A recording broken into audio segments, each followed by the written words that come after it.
کاش میں تنہا نہ جاتی۔ ہم ملتان میں رہا کرتے تھے، جبکہ چچا جان کا گھر لاہور میں تھا۔ میری نسبت بچپن میں چچا عابد کے بیٹے ارشد سے طے ہوئی تھی۔ وہ انجینئرنگ کالج میں پڑھ رہے تھے اور کبھی کبھی امی جان اور ابو جان سے ملنے آتے تھے۔ ارشد خوب رو نوجوان تھے۔ وہ مجھے پسند کرتے تھے، میں بھی ان کو چاہتی تھی۔ ایف اے پاس کر لیا تو چچی شادی کی تاریخ لینے آ گئیں۔ میں نے ان کو خوش دلی سے خوش آمدید کہا۔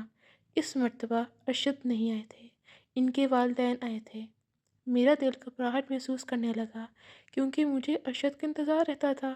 چچی نے بتایا کہ ارشد کے فائنل امتحان ہو رہے ہیں، اس لیے وہ نہیں آیا۔ خیر شادی کی تاریخ طے ہو گئی، مٹھائی بانٹ دی گئی اور پھر شادی کی تیاریاں شروع ہو گئیں۔ میں بہت خوش تھی کہ نئی زندگی کی طرف جا رہی ہوں۔ چچا جان کا گھر دیکھا بالا تھا، کوئی اجنبیت نہ تھی۔ شاید اسی لیے میں رخصتی کے وقت نہیں روئی تھی، جبکہ امی جان ابو جان رو رہے تھے، اور میں سوچ رہی تھی کہ چچی چچا مجھ سے ماں باپ جیسا پیار کرتے ہیں، پھر بھلا مجھے رونے دھونے کی کیا ضرورت ہے؟ جب امی جان اور ابو جان کی یاد آئے گی تو ان سے ملنے آ جاؤں گی۔ ملتان کا سفر 5 گھنٹے کا ہی تو ہے۔ شادی کے کچھ دن تو بہت سکون سے گزرے، نئی خوشیوں میں وقت گزرنے کا پتہ ہی نہ چلا۔ دوران ایک مرتبہ امی جان ابو جان بھی لاہور آئے اور 3 دن رہ کر چلے گئے۔ وقت کے ساتھ ساتھ ارشد کو اپنی ذمہ داریوں کا احساس ہونے لگا۔ وہ ملازمت کی تلاش میں مصروف ہو گئے۔ 1 ماہ کے بعد ان کو نوکری مل گئی۔ اب وہ صبح کے گئے شام کو گھر آتے، تھکے ہارے آ کر لیٹ جاتے۔ صبح جلدی آفس جانا ہوتا تھا، رات کو جلدی سو جاتے۔ سارا دن گھر میں اکیلی بوریت محسوس کرنے لگی۔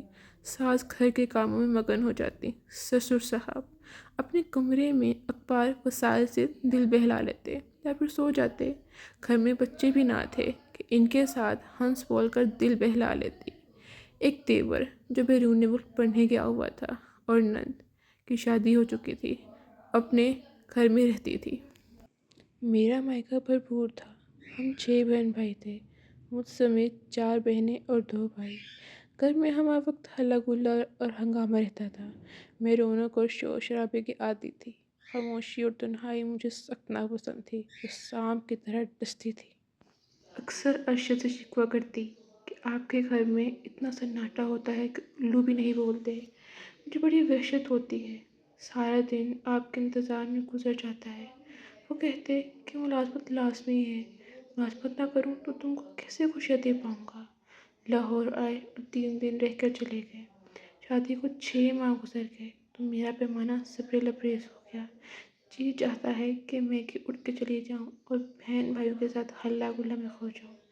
کئی بار دبے الفاظوں میں ارشد سے ذکر بھی کیا کہ ملتان جانے کو دل چاہتا ہے۔ انہوں نے جواب دیا، اکیلی کیسے جاؤ گے؟ کچھ دنوں بعد مجھے چھٹی ملے گی، پھر لے جاؤں گا۔ ان کچھ دنوں کے انتظار میں بھی کافی دن گزر گئے۔ ان کو چھٹی نہ ملی اور میں مائکے کی یاد میں سسکتی رہ گئی۔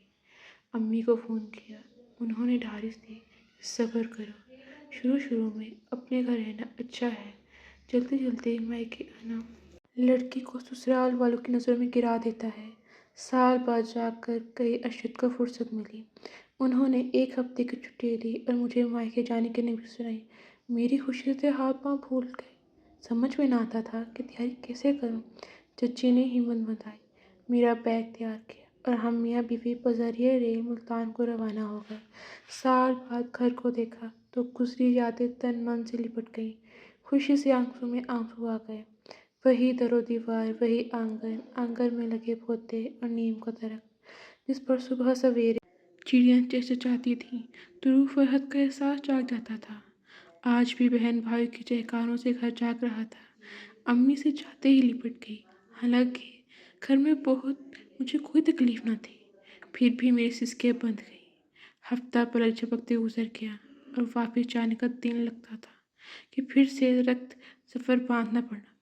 امی نے کہا، اگر ارشد کی چھٹی نہیں ہے تم رک جاؤ، اسے جانے دو، کچھ دن اور رہو، ہم خود واپس چھوڑ آئیں گے۔ لاہور کون سا دور ہے؟ لیکن ارشد کی مرضی نہیں تھی، وہ مجھے ساتھ لے جانا چاہتے تھے۔ تبھی مجھے ان کا خراب موڈ دیکھ کر جانا پڑا۔ ماں باپ کے گھر کی دہلیز پر قدم رک گئے اور آنکھوں میں بھی تحاشا آنسو بہنے لگے، جن کو میں نے چادر سے چھپا دیا۔ واقعی لڑکیاں پرایا دھن ہوتی ہیں، لاکھ ماں باپ پال پوس کر بڑا کریں، جانا تو انہیں پڑھائی کر ہوتا ہے۔ شروع میں مائیکے کی یاد دن رات چٹکیاں لیتی تھی، رفتہ رفتہ اس کیفیت میں کمی آنے لگی، پھر اللہ نے گود ہری کر دی اور میں بچے کی پرورش میں مصروف ہو گئی۔ اللہ نے پہلا بیٹا دیا تھا۔ سسرال میں خوشی کی لہر دوڑ گئی، امی بھی آئی ہوئی تھی، چلے تک رہ کر واپس چلی گئیں اور مجھے نوزائیدہ کی پرورش کی کچھ گر سکھا گئیں۔ میں نے عدیل کی پرورش میں کمی نہ کی۔ اب امی ابو بہن بھائی سب پیچھے رہ گئے، ہر وقت عدیل کو گود لیے رہتی تھی، مائیکا بھولتا جاتا تھا۔ پھر بھی عورت کے دل سے کبھی مائیکے کی یاد پوری طرح ختم نہیں ہوتی۔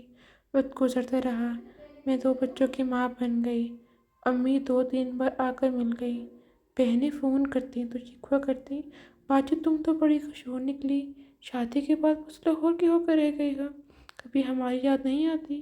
میں جواب دیتی، تم لوگ بھی کٹور دل ہو، اگر میں بچوں کی وجہ سے نہیں آتی تم لوگ ہی آ جاؤ، تم کو کیا مجبوری ہے جو نہیں آتی ہو؟ کیسے آئیں کالج اسکول کی تو مجبوری ہے، جب سب کی چھٹیاں ایک ساتھ ہوں گی تو آ جائیں گے، کبھی کہتی ابو آئیں گے تب آئیں گے نا۔ ایک روز سوچ رہی تھی، ایک کاش وہاں سے کسی شادی کا بلاوا ہی آ جائے، دعا کی قبولیت کا وقت تھا، اسی دم امی کا فون آ گیا کہ نوید کی منگنی ہے اور تم لوگوں نے شریک ہونا ہے۔ ارشد آئے تو میں نے ان سے کہا، خوشی سے نہال تھی کہ آخر اللہ نے ملتان جانے کا موقع عطا کر دیا۔ توقع تھی کہ ارشد کہیں گے چلو مگر